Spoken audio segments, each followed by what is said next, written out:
ዘመቻ መረብ ማዕበል ጦርነቱ ሳይጀመር የሚጨርሰው ዘመቻ የኤርትራ ኢላማዎች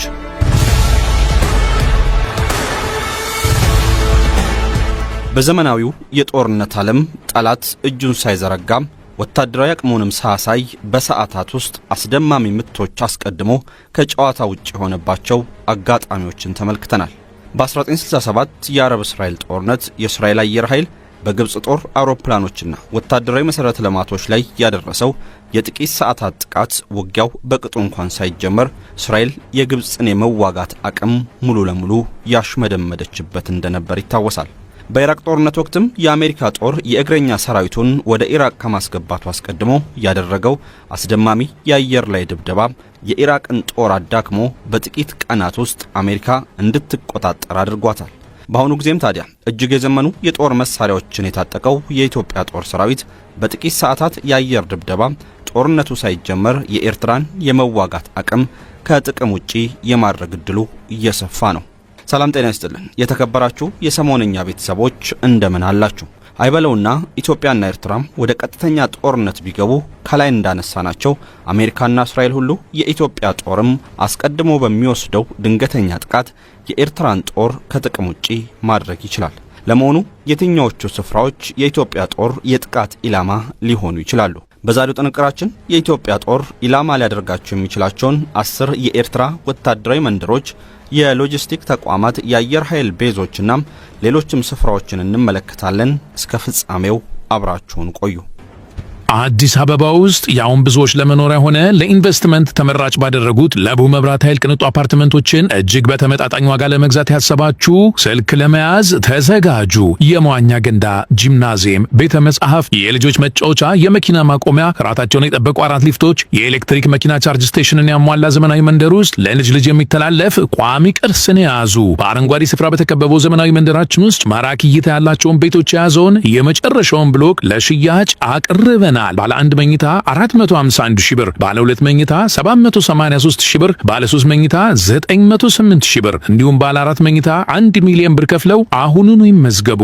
እርሶ 32% ብቻ በ3 ዓመት መክፈል ከቻሉ እኛ ደግሞ 60% የባንክ ብድር አዘጋጅተናል። ዝቅተኛ ወለድ ለምትፈልጉ ደንበኞቻችን ታላቅ የምስራች አለን። መግዛት ያሰባችሁ ስክሪኑ ላይ ባለው ስልክ አሁኑኑ ደውላችሁ መመዝገብ ትችላላችሁ። ወታደራዊ አገልግሎትን በግዳጅ ከሚያስፈጽሙ ጥቂት የአፍሪካ ሀገራት መካከል አንዷ የሆነችው ኤርትራም ካላት የሕዝብ ቁጥር አንጻር ከፍተኛ የወታደር ቁጥር ያላት ሲሆን ቀጣይ ጥቃቶችን በማሰብም በርካታ ምሽጎችን ዝግጁ አድርጋለች።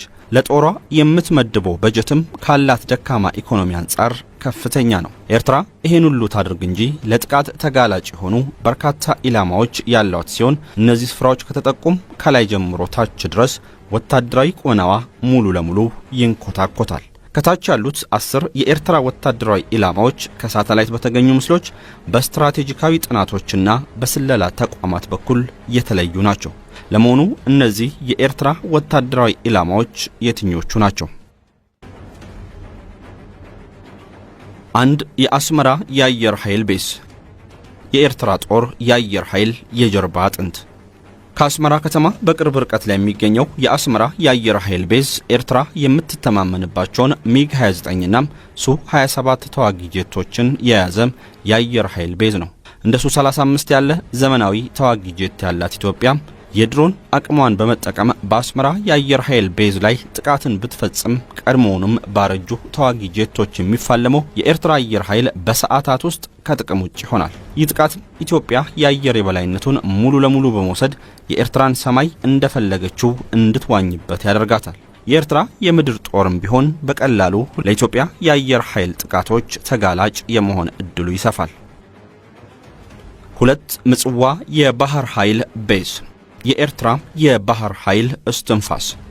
የምጽዋ የባህር ኃይል ቤዝ ኤርትራ አሉኝ የምትላቸውን የባህር ኃይል የጦር መሳሪያዎች ያስቀመጠችበት ሲሆን ቀይ ባህርና ባብ ኤል መንዴብን የምትቆጣጠረውም ከዚሁ ከምጽዋ የባህር ኃይል ቤዝ ነው። ኢትዮጵያ ያሏትን የዘመኑ የጦር መሳሪያዎች ተጠቅማ ይህን የባህር ኃይል ቤዝ ከመታች በስፍራው የተከማቹ የጦር ጀልባዎች፣ መርከቦችና የነዳጅ ማጠራቀሚያዎች በሰዓታት ውስጥ ከጥቅም ውጭ እንደሚሆኑ አያጠራጥርም።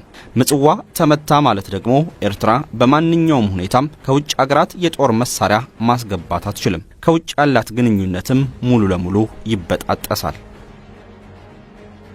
3 ሳዋ ወታደራዊ ማሰልጠኛ የወታደሮቹ ፋብሪካ።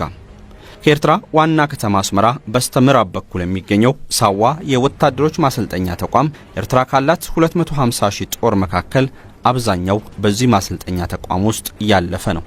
ሳዋ ከዋና ዋና ከተሞች በርቀት ላይ መገኘቱ ለአየር ድብደባ ተጋላጭ የሚያደርገው ሲሆን ኢትዮጵያም ድሮንና ሌሎች የአየር ኃይል የጦር መሳሪያዎችን በመጠቀም ይህን ወታደራዊ ማሰልጠኛ ከጥቅም ውጪ ማድረግ ትችላለች። የሳዋ ወታደራዊ ማሰልጠኛ ተቋም ከጥቅም ውጪ መሆን ደግሞ የኤርትራን ጦር የሰው ኃይል የሚያመናምን ሲሆን በሌሎች ሰልጣኞች ላይም ከፍተኛ ፍርሃትን ይፈጥራል። 4 የአሰብ የነዳጅ ማጣሪያ። በኤርትራ ደቡባዊ ክፍል የሚገኘው የአሰብ የነዳጅ ማጣሪያ ለኤርትራ ጦር ተዋጊ ጄቶች፣ ታንኮችና ወታደራዊ ተሽከርካሪዎች ዋነኛው የነዳጅ አቅራቢ ነው። ኢትዮጵያ ኤስ-300 የተሰኘውን ሚሳኤል በመጠቀም ይህን የነዳጅ ማጣሪያ ከመታች የኤርትራ ጦር ተዋጊ ጄቶች፣ ታንኮችና ወታደራዊ ተሽከርካሪዎች ያለ ነዳጅ የሚቀሩ ሲሆን የኤርትራ ጦርም በሜካናይዝድ ኃይሉ የመዋጋት አቅሙ ይሽመደመዳል። የኤርትራ ጦር ከአንድ ቦታ ወደ ሌላኛው ቦታ በመንቀሳቀስ የሚያደርገው ውጊያም እየቀነሰ ይመጣል። 5 ደቀ መሐሬ የማዘዣ ምሽግ። በኤርትራዋ ደቀ መሐሬ ከተማ ውስጥ ከምድር ስር የተገነባ ወታደራዊ ማዘዣ ጣቢያ እንዳለ የሚያሳዩ በርካታ መረጃዎች ከዚህ ቀደም ሲወጡ ነበር። ታዲያ ይህን ወታደራዊ ማዘዣ ጣቢያ ኢትዮጵያ በከባባድ ቦምቦች የምትደበድበው ከሆነ የኤርትራ ጦር አዛዦችን በቀላሉ በመግደልና የግንኙነት መስመራቸውን በመበጣጠስ የኤርትራን ወታደሮች ያለ መሪ ማስቀረት ትችላለች። መሪ የሌለው ጦር ደግሞ እረኛ እንደሌለው በግ ነውና በቀላሉ ለኢትዮጵያ ጦር እጅ መስጠቱ አይቀሬ ነው። 6 ጊንዳ የከባባድ መሳሪያዎች ክምችት።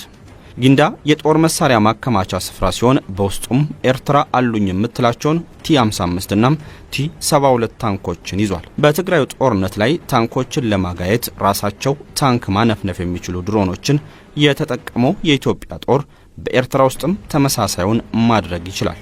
የኤርትራ ጦር ታንኮች ከጥቅም ውጭ ሆኑ ማለት ደግሞ ወደ ኤርትራ ምድር የሚገባው የኢትዮጵያ ጦር ያላንዳች ተቀናቃኝ የኤርትራን ከተሞች መቆጣጠር ይችላል።